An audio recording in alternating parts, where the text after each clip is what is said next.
అందరూ quick update video. So when I made live నేను last time లైవ్కి వచ్చి చెప్పాను, ఇప్పుడు నాకు మీరు బూతులు తిడితే నేను మీకు అరెస్ట్ చేపిస్తాను.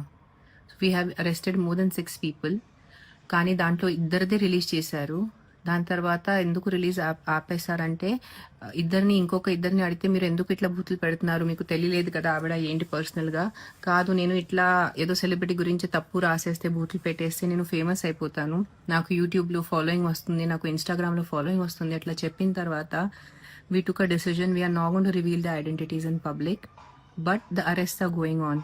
ఇప్పుడు దీని ముందు మీరు ఇప్పుడు ఎవరైనా బూతులు పెట్టేస్తే మీ ఇంటి వాళ్ళు ఇన్ఫార్మ్ అవుతున్నారు, మీ సొసైటీ ముందు మీకు అరెస్ట్ చేసేస్తారు, వాళ్ళు పోలీస్ స్టేషన్ తీసుకొస్తారు. మీ కెరియర్ మీద, మీ లైఫ్ మీద ఒక బ్లాక్ మార్క్ ఉంటుంది. సో కొంచెం మీ ఫ్రీడమ్ ఆఫ్ ఎక్స్ప్రెషన్ వేరే ఉంటుంది, కానీ ఎవరైనా బూతులు పెట్టడం వేరే ఉంటుంది. కొంచెం ఆలోచించుకొని ఇలాంటి పని చేయండి. ఇది మంచిది కాదు, నిజంగా మంచిది కాదు ఇట్లా బూతులు పెట్టడం. And if you're specially an IT person or someone who's working in office, మీ హెచ్ఆర్కి ఇన్ఫార్మ్ చేస్తారు, మీ బాస్కి ఇన్ఫార్మ్ చేస్తారు, చూడండి మీ ఎంప్లాయీ ఇట్లా చేస్తున్నారు, మీ ఫ్యామిలీ మెంబర్స్కి ఇన్ఫార్మ్ అవుతుంది. సో జస్ట్ నేను అప్డేట్ చేయలేదు బికాజ్ నేను కొంచెం షూటింగ్లో బిజీ అయిపోయాను. సో అప్డేట్ అవ్వలేదు, డోంట్ థింక్ దాట్ వీళ్ళు మర్చిపోయారు, ఇప్పుడు ఏం ఫాలో అవ్వాలి. Everyday we are following up, everyday the arrest are happening.